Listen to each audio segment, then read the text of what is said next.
Happy morning leaders. तो जैसे screen पे आप देख रहे हैं कि हमारी किसान गुरु की फैमिली में जो नया प्रोडक्ट ऐड हो रहा है उसका नाम है किसान ईल्ड। जैसे कि आपने पहले के सेशंस में सीखा है कि आपको 3 कैटेगरीज बताई गई हैं जिसमें हम अपने प्रोडक्ट को डिवाइड करते हैं। नंबर 1 एक्टिवेटर, नंबर सेकंड पोषण एंड नंबर थर्ड प्रोटेक्शन। तो किसान ईल्ड अपना एक पोषण की कैटेगरी का प्रोडक्ट है। जैसे इसका नाम है किसान ईल्ड, ईल्ड का मतलब होता है अगर हिंदी में देखें तो उपज की, मतलब जो प्रोडक्शन है उनका जो उपज हो रही, जो पैदावार हो रही है उसको कैसे बूस्ट किया जाए। तो बेसिकली ये प्रोडक्ट पोषण के साथ साथ उपज या जो किसान के प्रोडक्ट की पैदावार है उसको बढ़ाने के काम में आता है। तो कृषि उपज को देखते हुए, पैदावार को देखते हुए, उसकी पैदावार में बढ़ोतरी करने को देखते हुए ही इसका नाम किसान ईल्ड रखा गया है। आइए अब हम जानते हैं कि किसान ईल्ड जो है वो किस तरीके से फार्मिंग में जो लॉसेस होते हैं उनको कैसे पूरा करता है और लॉसेस के मेन रीजन क्या हैं। यस। पहली जो प्रॉब्लम है जिससे कि उपज की पैदावार पे असर पड़ता है वो है क्रॉप पैटर्न, फर्टिलाइजर्स यानी उर्वरक या जो खाद जो किसान यूज कर रहे हैं और सॉइल के न्यूट्रिएंट। और सेकंड रीजन है इरिगेशन की, मतलब जो पानी की जो एफिशिएंसी है वो किस तरीके से यूज हो रही है या उसमें जो कमियां आ रही हैं। तो ये 2 बेसिक रीजन हैं जो कि कृषि उपज की पैदावार को सबसे ज्यादा प्रभावित करते हैं। अब हम देखते हैं कि किसान ईल्ड जो है, जो हमारा अपना कैटेगरी का प्रोडक्ट है किसान ईल्ड, वो सॉइल पर और सॉइल में जो डेफिशिएंसीज हैं या जो क्रॉप के पैटर्न भले ही कोई से भी लिए गए हों, उन सबको कैसे रेस करता है और कृषि उपज में कैसे पैदावार को बढ़ाता है, यह हम देखिए। आगे बढ़ने से पहले थोड़ा सा हम डिस्कस करते हैं कि क्रॉप पैटर्न कैसे इफेक्ट डालती है या रासायनिक उर्वरक जो है या उर्वरक की ज्यादा, मतलब जो खाद फर्टिलाइजर जो हैं उनकी ज्यादा जो यूजेस होते हैं वो कैसे खेती को प्रभावित करते हैं या उपज को प्रभावित करते हैं। क्रॉप पैटर्न का यहाँ पर क्रॉप पैटर्न से मतलब है कि अभी भी बहुत से जो ट्रेडिशनल माइंडसेट के साथ में जो किसान खेती कर रहे हैं वो लोग अभी भी कोई मचान का यूज नहीं करते, किसी भी तरह का कोई जो है मेड़े नहीं बनाते, मतलब वो नालियां बना करके पौधों की रोपाई नहीं करते। तो इस तरीके से या अगर वो कहीं पर भी अपनी खेती कर रहे हैं तो इंटीग्रेटेड टेक्नोलॉजी पे बिल्कुल भी ध्यान नहीं देते हैं। तो ये सारी चीजें होती हैं क्रॉप पैटर्न। और उर्वरक कैसे इफेक्ट डालते हैं कि जब किसान भाई लोग फर्टिलाइजर का जरूरत से ज्यादा उपयोग करते हैं तो उनको लगता है कि नहीं, हम फर्टिलाइजर का ज्यादा उपयोग करेंगे तो हमारी कृषि की पैदावार बहुत अच्छी होगी, जबकि ऐसा बिल्कुल भी नहीं होता है। देखते हैं कि किसान ईल्ड क्या है। किसान ईल्ड बायोलॉजिकल जो एंजाइमेटिक हाइड्रोलिसिस और जो डबल चिलेटिंग टेक्नोलॉजी है उसको यूज करके तैयार किया गया एक प्रोडक्ट है। बायोलॉजिकल एंजाइमेटिक हाइड्रोलिसिस एक ऐसी प्रोसेस होती है जिसमें जो एंजाइम्स हैं, ठीक है, एंजाइम्स और वाटर जो है उन वाटर एलिमेंट्स को आपस में जोड़ करके और उस जो हम पौधों में जो भी फर्टिलाइजर का यूज कर रहे हैं या जो भी प्रोडक्ट हम यूज कर रहे हैं उससे जो खाना भोजन मतलब जो खाना पौधे को मिल रहा है वो उसको डाइजेस्ट करने में पौधे की हेल्प करता है। ये जो टेक्नोलॉजी है वो किस तरीके से कुछ तत्व होते हैं जो कि मिट्टी के लिए और पौधे के लिए बहुत जरूरी होते हैं, तो उनको ये किस तरह से ब्लेंड करता है एक में मिला करके और किस तरह से न्यूट्रिशन देता है। आइए सबसे पहले जानते हैं कि इसमें कौन कौन से तत्व मौजूद होते हैं। Number 1 alginic acid, number 2 seaweed extract, protein, minerals, fulvic acid, humic and amino acid और कुछ लार्ज और मीडियम ट्रेस एलिमेंट्स भी डाले गए हैं। चलिए जानते हैं ये जो तत्व अभी जो बोले हैं इनका बेसिकली रोल क्या होता है। जैसे हम देख रहे हैं कि इसमें सीवीड एक्सट्रैक्ट है। सीवीड क्या होता है? सीवीड एक ऐसी खाद है, और मिलती कहाँ से सीवीड, मतलब जो समुद्री जो पौधे होते हैं, जो समुद्र के अंदर जितने भी पौधे उपज होते हैं उनका एक्सट्रैक्शन करके जो पदार्थ हमें मिलता है उसको हम सीवीड एक्सट्रैक्ट बोलते हैं। सीवीड खाद की सबसे बड़ी खासियत ये होती है कि इसमें पौधे के लिए जो जरूरी और लाभदायक 40 से भी अधिक, मतलब 40+ तरह के इसमें मिनरल्स मिलते हैं, एंजाइम्स मिलते हैं और विटामिन मिलते हैं। तो सीवीड एक ऐसी खाद है जिसमें नेचुरली हमें 40 से भी अधिक तरह के पोषक तत्व मिल जाते हैं एक ही खाद में। अब जैसे आगे बढ़ते हैं तो कुछ अलग से प्रोटीन डाले गए हैं, मिनरल्स डाले गए हैं, फ्यूलविक और ह्यूमिक अमीनो एसिड के बारे में आपने लास्ट सेशन में जाना ही है कि ह्यूमिक और फ्यूलविक जो होते हैं वो ह्यूमस से मिले हुए पदार्थ होते हैं, जो ह्यूमस आपको मैंने बताया हुआ है पहले भी। और अमीनो एसिड अपने आप में एक कंप्लीट विटामिन की रेंज में ही आता है। देखिए आमतौर पर पौधे में जो भी खाद डाली जाती है, जैसे एनपीके डाला गया है या अलग से कोई भी खाद डाली गई है या सिर्फ ह्यूमिक डाल दिया गया, लेकिन उसके अलावा भी बहुत सारे ऐसे छोटे छोटे तत्व होते हैं, पोषक तत्व होते हैं जिनकी पौधे को बहुत थोड़ी ही मात्रा में सही लेकिन जरूरत होती है। लाइक ह्यूमन बॉडी की हमें कैल्शियम की बहुत ज्यादा जरूरत है, लेकिन हो सकता है कि हमें विटामिन डी की थोड़ी कम जरूरत पड़ती हो, या बी12 की जरूरत हमें कैसे पड़ती है, या बी6 की जरूरत कैसे पड़ती है। तो इसी तरीके से पौधे को भी बहुत कम मात्रा में कुछ ऐसे विटामिन तत्व होते हैं जिनकी जरूरत पड़ती है।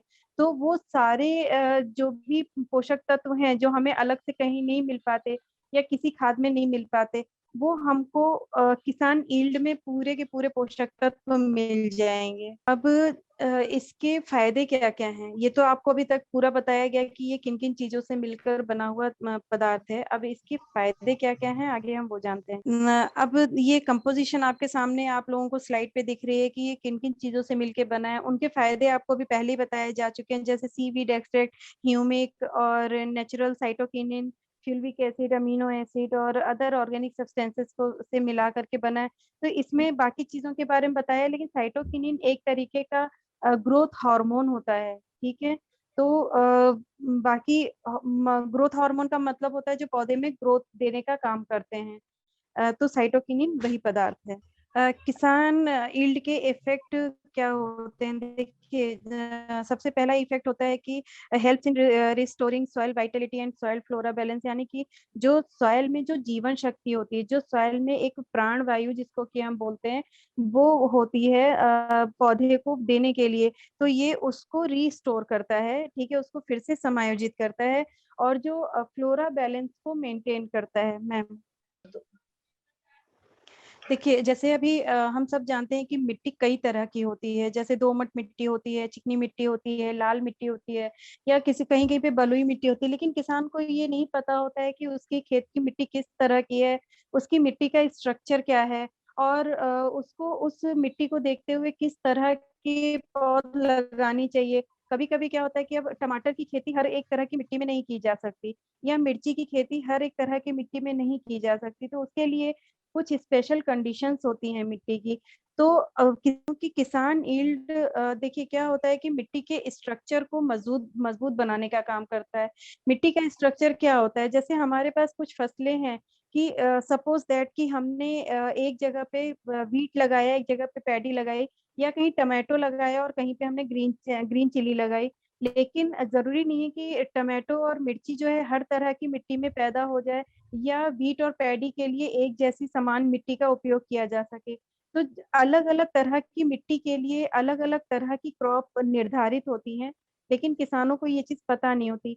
तो किसान ईल्ड जो अपना प्रोडक्ट है वो मिट्टी की संरचना को सुधारने का काम करता है, मतलब कि जो मिट्टी की जो परत होती है उसको सुधारने का काम करता है, जिससे कि अगर कभी कभी किसान अगर अवेयर नहीं है और वो अपनी मिट्टी के अकॉर्डिंग भी पैदावार नहीं कर पा रहे हैं, लेकिन किसान ईल्ड को अगर वो यूज करते हैं तो उनकी मिट्टी जरूरी पोषक तत्व किसी भी तरह के पौधे को प्रदान करती है। किसान ईल्ड मिट्टी में एक ज्यादा स्टेबल ग्रेनुअल जो बन रहे हैं, ग्रेनुअल स्ट्रक्चर जो बन रहा है उसको बनाने में मदद करता है, मतलब जो ग्रेनुअल की जो संरचना है उसको स्टेबिलिटी देता है। साथ ही जो पोषक तत्व जो मिट्टी में मौजूद हैं, साथ ही जो मिट्टी में जो पोषक तत्व जो मौजूद हैं उनको उनकी एफिशिएंसी को 10 से 20% तक इंक्रीज करने का काम करता है। किसान यील्ड के इफेक्ट क्रॉप पे कैसे देखने को मिलते हैं, जो भी कृषि उपज मिल रही है हमको उसमें न्यूट्रिएंट्स काफ़ी अच्छी मात्रा में पाए जाते हैं। जो फ्रूट का जो एनलार्जमेंट है वो बहुत अच्छे से हो जाता है, फ्रूट की कलरिंग बहुत अच्छे से हो जाती है। यहाँ पे फ्रूट का मतलब है जो उपज है उसकी बात हो रही है। ये किसान यील्ड जो फ्रीजिंग डैमेज पौधे में होता है या इंसेक्ट जो डैमेज करते हैं पौधे को या जो पौधे की स्किन खराब हो जाती है, स्पॉट्स आ जाते हैं पौधे पे, उन सबको रिपेयर करने का काम करता है। अब हम देखते हैं कि किसान यील्ड के रूट पे कैसे यस मैम। अ, जो सीडलिंग का रेट है जैसे एक तो जड़ों पे काम किया लेकिन जो सीड से जो सीडलिंग बनने की प्रोसेस होती है तो ये सीडलिंग को ज़्यादा से ज़्यादा इफ़ेक्टिव करता है जिससे कि ज़्यादा से ज़्यादा बीजों में अंकुरण हो सके। अंकुरण माने वही फर्टिलाइज़ेशन या फुटाव हो सके। कि जो संपूर्ण विकास जिसको बोलते हैं या पौधे की संरचना यानी पौधे की जो बनावट होती है, उसको रेगुलर करने में और उसको मेंटेन करने में बहुत हेल्प करता है। पौधे की जो शारीरिक संरचना होती है, पौधे का जो विकास होता है, जो ओके। पौधे की होती है उसको रेगुलर करने में और उसको मेंटेन करने में किसान यील्ड काफ़ी प्रभावशाली तरीके से काम करता है। न्यूट्रिएंट का फ्लो होता है यानी पोषक तत्वों का जो फ्लो होता है जो पूरे पौधे में पौधे के हर एक कोने में पोषक तत्व जो मिल सकें, उनको मिट्टी से लेकर के और पौधे तक पहुँचाने में किसान यील्ड सहायता करता है। ಕಿಸಾನ್ ಈಲ್ಡ್ ಅನ್ನುವಂತಹ ಒಂದು ಪ್ರಾಡಕ್ಟ್ ಮಣ್ಣಲ್ಲಿ ಇರುವಂತಹ ಪೌಷ್ಟಿಕ ತತ್ವಗಳನ್ನ ಒಂದು ಗಿಡದ ಪ್ರತಿಯೊಂದು ಭಾಗಕ್ಕೆ ತಲುಪಿಸಿ ಕೊಡೋದಿಕ್ಕೆ ಸಹಾಯವನ್ನ ಮಾಡ್ಕೊಡುತ್ತೆ. कौन-कौन सी क्रॉप्स में यूज़ कर सकते हैं? देखिए किसान यील्ड को हर तरह की क्रॉप में यूज़ किया जा सकता है। जैसे कि जो 4 तरह की क्रॉप आपको 4 कैटेगरी के बताई गई हैं जो कैश क्रॉप्स होती हैं जो फूड क्रॉप्स होती हैं या हॉर्टिकल्चर क्रॉप्स या प्लांटेशन क्रॉप्स जो होती हैं, उन सभी पे इक्वली यूज़ किया जा सकता है। किसान यील्ड का यूज़ कैसे करना है? देखिए सबसे ज़्यादा जो इफ़ेक्टिव है वो आप किसान यील्ड का यूज़ पूरी फसल का जो एक पीरियड होता है किसी भी फसल का जो एक साइकिल होता है उसमें आपको कम से कम 2 बार तक इसका यूज़ करना है। ಓಕೆ. ಕಿಸಾನ್ ಈಲ್ಡ್ ಅನ್ನುವಂತಹ ಪ್ರಾಡಕ್ಟ್ ಅನ್ನ ಹೇಗೆ ಉಪಯೋಗಿಸ್ಬೇಕು ಅಂತ ಹೇಳೋದಾದ್ರೆ, ಸೊ ಈ ಒಂದು ಪ್ರಾಡಕ್ಟ್ ಅನ್ನ ನಮ್ಮ ಬೆಳೆಗಳ ಮೇಲೆ ಅಟ್ಲೀಸ್ಟ್ ನಾವು 2 ಬಾರಿ ಇದನ್ನ ಉಪಯೋಗಿಸ್ಬೇಕಾಗತ್ತೆ. ಎಸ್ अ, ಮ್ಯಾಮ್. इसका यूज़ क्रॉप की किसी भी स्टेज पे स्टार्ट किया जा सकता है। जैसे अगर सोइंग के टाइम से चल रहे हैं या टॉप ड्रेसिंग के टाइम पे डाल रहे हैं, तो किसी भी जो एक क्रॉप के जो साइकिल होते हैं, उनमें किसी भी स्टेज पर आप इसका यूज़ कर सकते हैं। अगर इस फ़ायदे लेने हैं ज़्यादा से ज़्यादा कोशिश ये करनी चाहिए कि जब कल्टीवेशन होता है, जब पहली मैम जैसे अभी लास्ट सेशन में भी मैंने बोला था जब फर्स्ट कल्टीवेशन किसान करता है, क्रॉप को लगाने से पहले, तो कल्टीवेशन के 10 दिन के अंदर-अंदर इसका यूज़ किया जाना चाहिए। उसके बाद सीड सोइंग की जानी चाहिए, तो रिज़ल्ट ज़्यादा अच्छे मिलेंगे। जो यील्ड मिलेगी वो ज़्यादा अच्छी और मतलब परसेंटेज वाइज़ उसमें बढ़ोतरी मैक्सिमम 7 डेज़ के अंदर-अंदर इसका यूज़ करना चाहिए। अब इसका जो डोज़ेज़ है वो आप ज़रूर ध्यान रखिए कि 300 ग्राम टू 500 ग्राम पर एकड़ आपको इसका यूज़ करना है। मतलब 1 एकड़ में अगेन यहाँ पे बात करूँगी कि 100 लीटर ऑफ वाटर से 150 लीटर ऑफ वाटर अगर यूज़ किया जा रहा है तो उसमें इसके और 500 ग्राम तक की डोज़ेज़ का यूज़ करना है। और अगर आप इसका यूज़ेज़ स्टार्ट करते हैं प्लांट ग्रोइंग पीरियड से जब प्लांट अपना मतलब यंग प्लांट में जब आ जाता है, उस टाइम पे अगर यूज़ करते हैं तो इसको फॉलियर स्प्रे में यूज़ करना है और 1 ग्राम पर लीटर ऑफ वाटर की डोज़ेज़ के अकॉर्डिंग यूज़ करना है। ओके, तो ये थे इसको यूज़ करने के तरीके और किन-किन क्रॉप्स पे कर सकते हैं। आप इसको किसी भी स्टेज पे कर सकते हैं, लेकिन ये 100% गारंटी है कि जो कृषि में जो उपज है उसमें ये 20 टू 25% का इंक्रीमेंट करता है। मतलब जो लास्ट टाइम किसान को जो भी उपज मिली होगी, अगर वो किसान यील्ड का प्रॉपर यूज़ करते हैं, बताए गए निर्देशों के अनुसार अगर यूज़ करते हैं, तो उनको उपज में कम से कम 20 से 25% का मुनाफा मिलेगा। Yes ma'am. ठीक है? तो इसलिए आप सभी लोग को वेलकम करिए। एक अपने यहाँ की किसान ग्रो की फैमिली में जो नया प्रोडक्ट है इसको आप लोग बूस्ट इनहेंसर के नाम से अगर कोई कैटेगरी इसकी लेना चाहता है तो बूस्ट इनहेंसर के नाम से आप इसको दे सकते हैं और इसे किसानों तक पहुंचाने में मदद करिए। चलिए अब क्वेश्चन करने हैं क्या? यस मैम क्वेश्चंस आ चुके हैं। कुछ क्वेश्चंस यहाँ पे मैं कुछ क्वेश्चंस ले रही हूँ। फॉर एग्जांपल किसान ईल्ड जो प्रोडक्ट है, क्या हम केमिकल फर्टिलाइजर यानी कि डीएपी के साथ मिक्स करके यूज कर सकते हैं? जी बिल्कुल, आप डीएपी के साथ में मिक्स करके इसका यूज कर सकते हैं, लेकिन अगर आप किसान और किसान ह्यूमिक, किसान एचएपी ग्रेनुअल अगर आप यूज कर रहे हैं तो डीएपी यूज करने की कोई जरूरत ही नहीं रह जाती है। नेक्स्ट अगला जो क्वेश्चन है वो है, can it be added to the drip and how much to put in the spray, how much to put in the seed treatment? देखिए, सबसे पहले सीड ट्रीटमेंट की बात करेंगे तो सीड ट्रीटमेंट में 1 किलो सीड में 100 ग्राम इसका यूज करना है। अगर आपको सीड ट्रीटमेंट करना है तो इसको पानी में 100 ग्राम मिला के एक किलो के बीज पे कोटिंग करिए और उसको आधा घंटे के लिए छाया में बीजों को सूखने के लिए छोड़ दीजिए। उसके बाद सीड सोइंग कर लीजिए। ठीक है, तो सीड ट्रीटमेंट में यूज किया जा सकता है, ड्रेप में भी यूज किया जा सकता है और स्प्रे में भी यूज किया जा सकता है। और क्वांटिटी जो अगर आप स्प्रे में यूज कर रहे हैं तो इसके जाएंगे 1 ग्राम पर लीटर ऑफ वाटर के अकॉर्डिंग। और अगर आप ड्रिप में इसका यूज कर रहे हैं तो ड्रिप मीन्स यहाँ पे ड्रिप इरिगेशन से मतलब है, तो ड्रिप में अगर आप यूज करें तो 1 लीटर और 2 ग्राम के हिसाब से डोजेस जाएंगी। ओके मैम, उनको समझ में आ गया, थैंक यू। ओके। हाँ, अगर और कोई है क्वेश्चन इसमें? एक मिनट मैम, एक और यहाँ पे क्वेश्चन आया है। 20:20:0:13 प्लस एचएपी के साथ मिक्स कर सकते हैं? बिल्कुल बिल्कुल कर सकते हैं। 20:20:13 ये एक तरीके का एनपीके है। ठीक है, तो एनपीके के कॉम्बिनेशन से है ये, जो कि एचएपी के साथ में आप इसको यूज करके दे सकते हैं। और यस। अगर आप इसके साथ केवल यूज करना चाहें तो आपको ये एनपीके अलग से देने की जरूरत नहीं है, क्योंकि किसान यील्ड में सीवीड जो है काफी मात्रा में है और सीवीड में एनपीके ऑलरेडी अवेलेबल होता है। तो अगर आप अलग से 20:20:0:13 को यूज नहीं भी करेंगे, सिर्फ एचएपी के साथ में यूज करेंगे तब भी बहुत अच्छे रिजल्ट मिलेंगे। Thank you ma'am. एक और यहाँ पे क्वेश्चन है कि what is the difference between granules and yield? देखिए, ग्रेनुअल और यील्ड का सबसे बड़ा डिफरेंस है कि उनका बेस क्या है। जो ग्रेनुअल का बेस है वो ह्यूमिक पे लिया गया है और जो अपना किसान यील्ड है इसका बेस सीवीड एक्सट्रैक्ट पे लिया गया है। तो ये इसका मेजर डिफरेंस है। यस मैम, आगे कुछ क्वेश्चंस हैं कि we can use the product after cultivation to direct to soil before going to planting.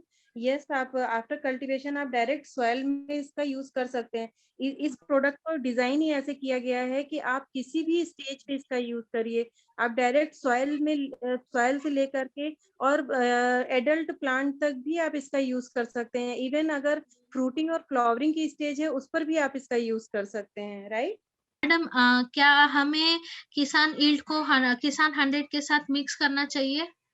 हाँ, बिल्कुल करना चाहिए, ज्यादा इफेक्टिव हो जाएगा। मैम, सीड ट्रीटमेंट कैसे करना है फिर से बताइए ताकि मैं एक्सप्लेन कर सकूं। एक ट्रीटमेंट में अगर 1 किलो आप सीड ले रहे हैं तो उसमें 100 ग्राम ऑफ किसान यील्ड को पानी में मिक्स करिए, बहुत थोड़े से पानी में, और स्प्रे कर दीजिए सीड्स पे। ठीक है, सीड्स पे स्प्रे जब आप करेंगे तो वो एक कोटिंग हो जाएगी और उसके बाद उन सीड्स को, कोट किए हुए सीड्स को छाया में आधे घंटे के लिए सुखा दीजिए और उसके बाद उनकी सोइंग कर दीजिए।